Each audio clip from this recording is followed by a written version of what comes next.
Oh, baby Sammy. We are back. 1 month hiatus. It's good to see your face. How's it going?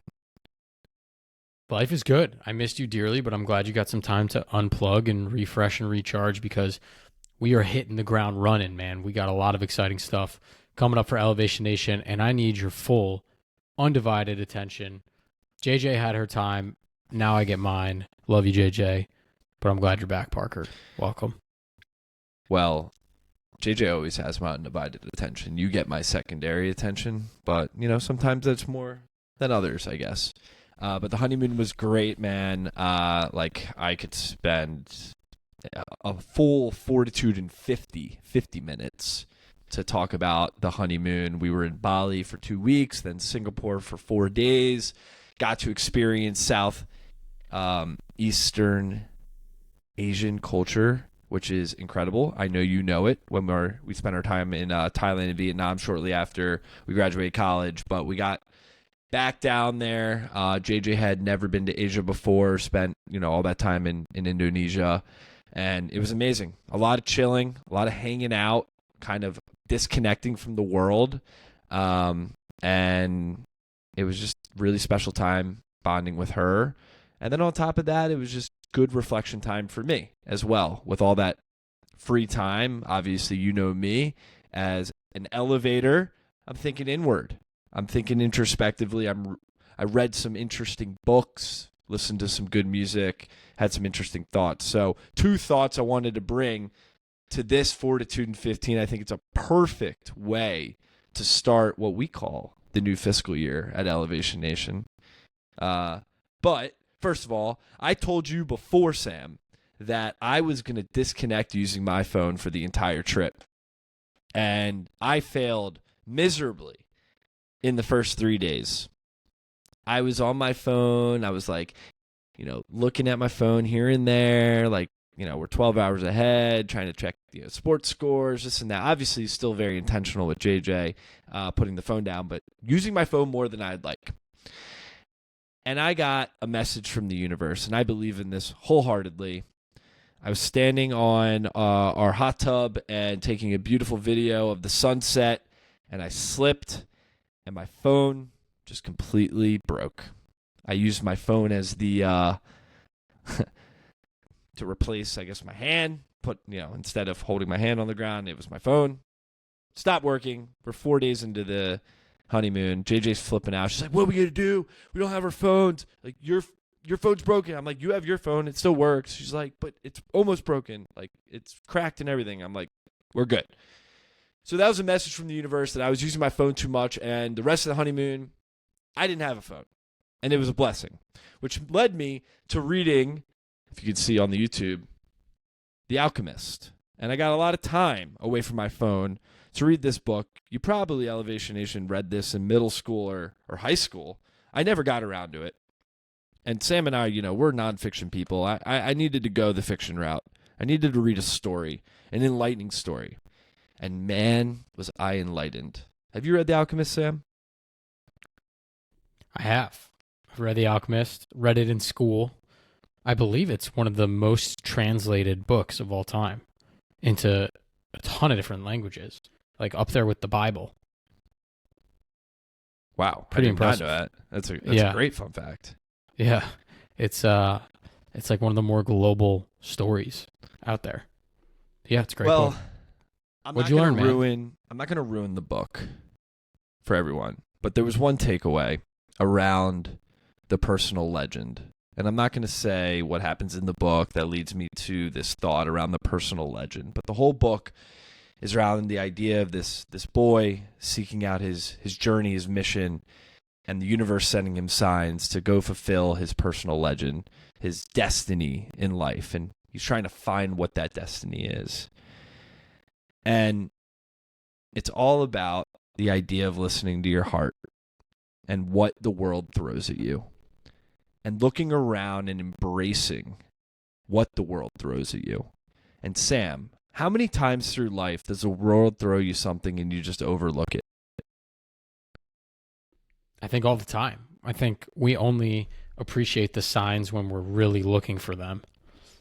But they're all around us all the time, for sure. Yeah. I mean, you dude. just had one. It's a perfect lesson with your phone. And that's what I'm saying. And that's why it ties so perfectly together in a sense. It's like, I feel like there is more at play in the world, and you got to take the signs as they come and the momentum that you have. And I think it's a perfect thing for Elevation Nation right now to think about. Everyone just came back from their July 4th holiday, right? If you're listening from a place outside the United States, you didn't have a holiday, but you know what? It is the start of the second half of the year. And that is a page turner, I think. And we can all agree that. I like to think about, Sam, we met this morning. What are the things that are going well in our lives? What are the things that are rolling with Elevation Nation? We got to acknowledge those things. And we got to then take that to the next level. Acknowledge it and then move and make stuff happen rather than just think about it. I'm glad you got that from the book. I think a lot of times as consultants, right, people like to joke, we're all talk and not a lot of action. I think we're putting to action what we talk about. And I think it was slow for the start, but I'm excited about where we're taking things. And I think it's a great lesson to be learned, not just for us in Elevation Nation, but I think the entire community out there that's listening and trying to figure out what they should do next.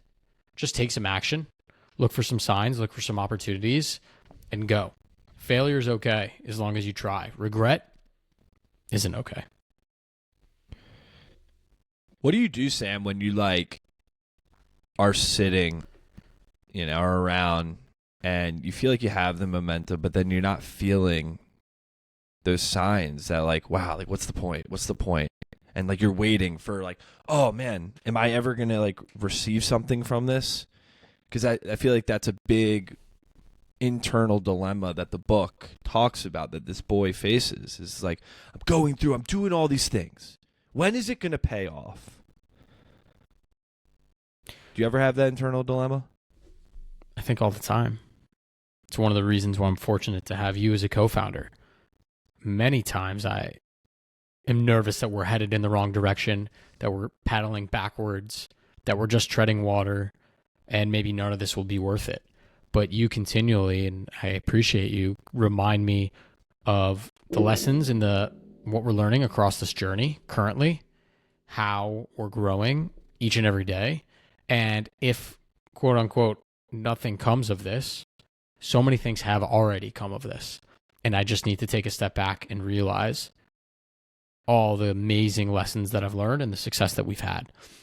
And that's typically how I reground myself in the mission that we really have here at Elevation Nation, to just keep on going. I mean, Parker, talk about consistency, man. It's not like we are making millions of dollars off this podcast, and yet we've been doing over 350 episodes, dealing with technical difficulties, people not showing up, finding new ways to incorporate new people into the world. And it's hard, right? But we continue to grow and thrive and push through and just try to be good people along the way. And I truly believe that good things will continue to happen to us in the future. Got to have a little faith. As I talked with Miles Grossman, another elevator and dear friend of ours, for about an hour yesterday, about the concept of just having faith that there is something out there looking out for us. Whatever that is, your higher power, a sixth sense, God, religion, whatever it may be. I think having a little bit of that faith that there is some karma and you will be rewarded for hard work is certainly helps me sleep at night. I love that. I think it's great. So I use ChatGPT a lot now, and I ask it a lot of questions. So we're going to revert to ChatGPT here to ask. I literally wrote, how do I put the lessons learned from the Alchemist into practice? And I think the 6 things that it said are incredible. So Elevation Nation, this is from ChatGPT. This is not Sam and I's opinion, even though we agree with most of them. And I know you'll agree with them too, Sam. You ready for this? Hit me. Number 1, self-reflection and discovery. You got to reflect on your life. Understand what it is that you want, who you are, what you want, what you're not good at. That's all part of mental fortitude. Listen to your heart. Oof, that's hard time. How do you actually listen to your heart? You can feel your heart. The book talks about how, and it shows through this boy, is that listening to your heart and the omens that come with it can guide you to where you should be going. Overcoming fear and doubt, facing your fears, building that confidence, that mental fortitude to face that fear. Because you know what, Sam? You and I both agree that elevation happens on the other side of the comfort zone, and facing fear comes out of the comfort zone. Good things happen when you face your fears. The next is commitment and persistence. You got to stay committed. You got to trust that your discipline and commitment to whatever you're doing is going to bring you to that elevation, to that next thing. And you know what? It's so easy to say, this should happen today. This should happen tomorrow. No. You got to stay committed to it because it may take years. But you know what, Sam? You and I both agree. We don't know when it's going to hit. You just got to keep putting it out there and stay committed with discipline. The next is seeking support and inspiration. You have to lean on people. You have to lean on mentors. You have to lean on others to help you find that source of inspiration when times are hard. Sam, I lean on you all the time when I need help with an idea. Same to you. But then also we have mentors that surround us who inspire us in new ways, provide us a new fresh light and inspiration when times are inevitably dark. And lastly, embrace the journey. It's easier said than done, right? But it's a beautiful message. You have to embrace it, because if you're not embracing it, it's going to be a struggle, man. Can you imagine not embracing the journey, and then you get to your end goal 25 years down the road, you get to that big trophy milestone, you're like, okay, now what? It's all in the journey. All in the journey. Parker, those are amazing lessons. I'm glad that you reconnected with The Alchemist. Just an incredible book. You know, it's almost like a shame that they make us read it in high school, because I think a lot of people just looked at the Spark Notes and now will be like, oh, I already read that. I don't want to read it again. An incredible journey with a ton of life lessons. I mean, there's a reason it's one of the best-selling books of all time. So I'm glad you got to reconnect with it on your own journey of your honeymoon, and I appreciate you sharing those stories with us. The last thing is, you remember the Live Better guys, elevators. Of course. They buy this book for all the people who go to their retreats. And I think it's a requirement that everyone reads The Alchemist when they go to their retreat. I love it. They inspired me to buy the book, and now I read it, and now I know why. Amazing guys, amazing book. Time for our elevator shout outs this week. Parker, welcome back. But our shout out on my end is going to elevator number 1, Joey Lane. Joey just announced that he will be calling the TBT basketball tournament with our darling Jake Marsh from Pardon My Take. They're going to be calling 4 games of the tournament this summer. And boy, are we excited. We love when Joey gets behind the mic, and even more excited when he's with the one and only amazing Jake Marsh, future elevator in Elevation Nation. What a legendary duo. I feel like they're going to play off each other so well. We obviously know Joey really well, but we know Jake through... we know Jake. I know Jake doesn't know us. You know what I mean? They're going to play off very well. It's going to be fun to watch. My elevator shout out, we didn't give this guy a shout out when he deserved it because we took the month off, Sam. It's AJ Eckstein. I don't know what elevator number he is, but AJ just quit his full-time job to go all in on himself and his company, Creator Match. Creator Match is helping people who are posting on LinkedIn, who are LinkedIn quote-unquote influencers, get connected to brands that are going to pay to help them create content. And it's amazing. He's helping people win on the LinkedIn platform, and I think it's incredible. So shout out, AJ. You're the man. So proud of you. Can't wait to see you continue to elevate. Looks like we lost Sam, but you didn't lose me. I'm going to close out this episode. Oh, you're here. You're frozen. So we'll close it out, Sam. We're at 15 minutes. All right, Elevation Nation.